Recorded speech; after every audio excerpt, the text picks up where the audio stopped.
All right, welcome back to class. Today should be a pretty easy week, pretty easy lecture. We're discussing rondo form, which is just another form like sonata form that emerged in the classical era. And so let's kick it off. So again, like I mentioned, rondo form is a fairly simple thing to get. It's basically, think about our old ternary form, ABA, and then add some other variations onto it. So some words you're going to need to know are refrain, which is basically just the A section that keeps coming back, and then an episode, which is like the B section or the C or the D sections. All right, so those are all the other ones. So anything that isn't the main theme that keeps coming back is considered the episode. The main theme is considered the refrain. All right? Transition and the retransition are just some places that help link the refrain and the episode. So if it's a transition, you're linking the refrain to the episode, or A to B. And if you're doing a retransition, you're linking the episode back to the refrain, so B to A. It'll be really obvious. And then the others that you have to know are just 3-part rondo, 5-part rondo, 7-part rondo, and then sonata rondo. And they will be really obvious to you in a few minutes. So, important concepts. Rondo form is one of the larger classical forms, consisting of recurring sections called refrains, interspersed with contrasting sections called episodes. Really, that's all it is. The refrain, also known as the rondo theme, so this is whatever the main theme of the piece is repeated from 1 to 4 times during the course of the composition, almost always in the tonic key, although not always, but almost always, and often with variations, okay? The episode, and then, so this is the main theme, and then the episode are just contrasting themes to the refrain, right? The episode is inserted in between the recurring statements of the refrain. Episodes are typically in contrasting keys. A typical rondo form is as follows. So this is a very typical 5-part rondo form, all right? So you can see we've got 5 parts, 1, 2, 3, 4, 5. 5 sections. So you've got your little A section, right? So, example, Twinkle, Twinkle. If you did some variations on Twinkle, Twinkle, this would be Twinkle, twinkle, little star, how I wonder what you are. Then your B section, contrasting, up above the world so high, like a diamond in the sky, right? And then A comes back, twinkle, twinkle, little star, how I wonder what you are. And then you'd have a different C theme, right? Starry, starry, starry night, up above the world so high. And then, again, twinkle, twinkle, little star, how I wonder what you are. So C and B are not really related. But you can see, here's the refrain, right? Our first section, A, in the key of C major.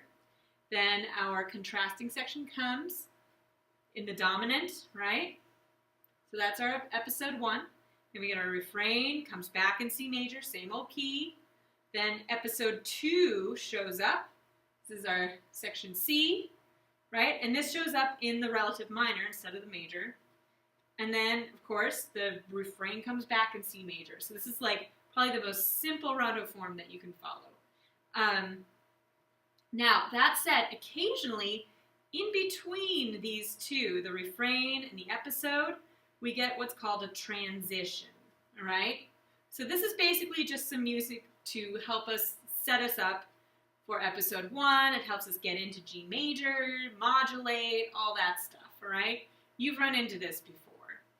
Now, the other thing that you'll see is a retransition, and this is when you're going from the episode to another refrain, all right? So here's your transition. Here's your retransition, right here, right? Just like here. So here's, if you took this little section out and stuck it down here, here's A, then you'll have a little bit of music to get you into G major, and then you play your episode 1, right? Your first episode, your B section, and then you'll have another little retransition to help you modulate back to C major. That's all it is. It's so simple. So the following 4 formal outlines represent the most common types of rondo. So these are the types of rondo you've got to remember. And dude, they're so simple. All right, 3-part rondo, ABA. Now, you have seen ABA before. If the transition and retransition are optional, so they don't have to be there. Now, if there is no transition or retransition, 3-part rondo is indistinguishable from 3-part form, aka ternary form. They're exactly the same. It's just a matter of what era they're in.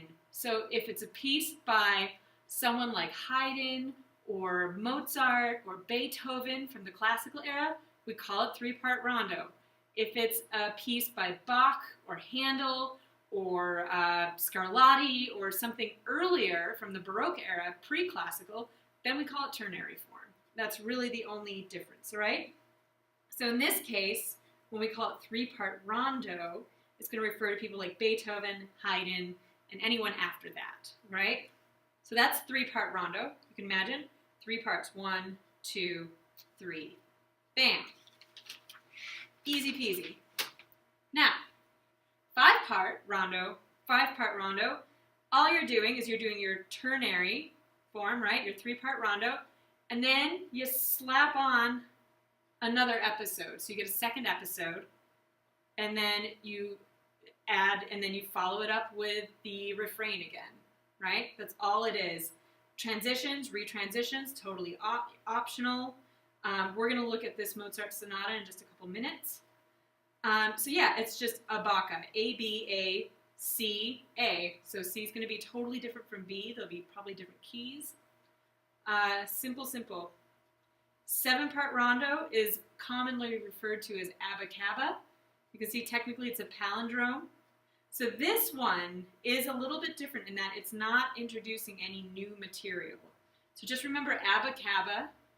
So you have your refrain, episode 1, refrain comes back, episode 2, smack dab in the middle, refrain comes back, then episode 1 comes back. It's not a D section, it's actually B again, all right? Then you have A come right back, all right? So this is commonly referred to as abacaba. And it's going to have 1, 2, 3, 4, 5, 6, 7 parts to it. All right? That's how you remember 7-part rondo. So just remember that it's not D, it's B. Episode 1 always comes back. It'll be in the same key usually. It'll have the same themes. They're really obvious about the sections. Once you hear it, you'll be like, oh, duh. All right, the final sonata form that you've got to know about is sonata rondo. All right? So sonata rondo is going to be a mixture of sonata and rondo forms. It's like rondo with the ABC sections, right? And similar to sonata form with the development between the exposition and the recap. So basically what they're doing is they're doing the ABA right here, and they are calling this the exposition. So it's like a little tiny ternary form that's an exposition. Then you hit the development like you would in sonata form, and then the recap or recapitulation, right? The refrain and first theme and refrain come back, all right? And this is usually found in larger works, like Beethoven, this big Beethoven sonata, this Haydn symphony. They're usually longer in length, okay? So, generally, this is the way you'll see it 99.99% of the time. Occasionally, they may diverge a little bit, all right, in 3-part, because, of course, composers always like to break their own rules. 3-part form, you may see an ABCA, so that this little A doesn't come back, therefore not making it 5-part form, like abacaba. So it'll go straight from B to C, and then back to A. Call it 3-part, all right? Here, 5-part form, instead of getting ABACA, you may just get A, B, A, B, A, just over, so this B gets repeated. So it'll be the same section instead of a new one, right? So you have the same episode 1 theme repeated. 7-part, Abba Cabba, you may get this last A left out. So technically there's only 6 sections, right? So A, B, A, C. There should be an A here. They decided to get rid of it, went straight to B, and then finally ended with A. It happens.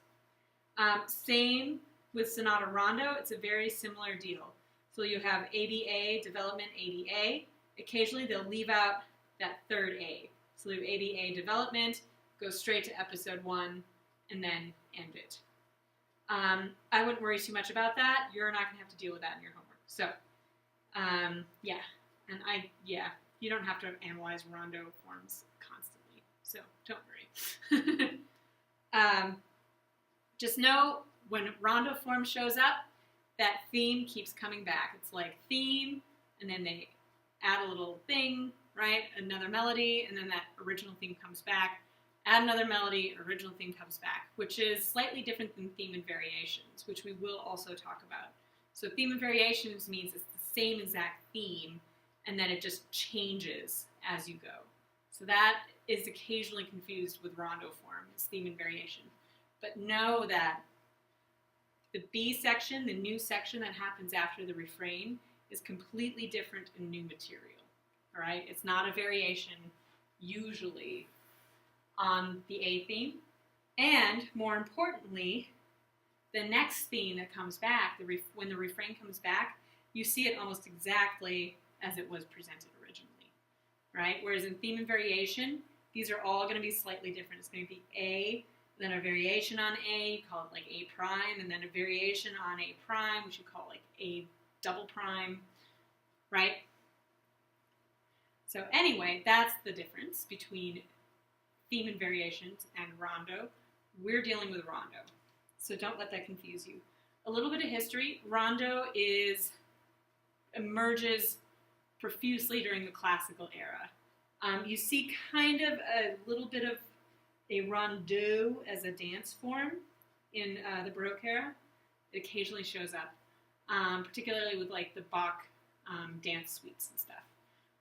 But what we're dealing with is rondo form, R-O-N-D-O, right? And it's primarily a classical era phenomenon. Usually you will see these in the third movement or second or third movement of a piece. Usually the third movement is usually a slower movement, right? So it's usually within a bigger work, like a big sonata where you start out with the first movement in like sonata form, right? And then the second movement is maybe like a minuet and trio. The third movement would be some sort of rondo, and then the last movement would be another big movement in like sonata form, right? So this is usually found as a single movement within a larger work. Yeah, so let's start taking a look at this Mozart rondo.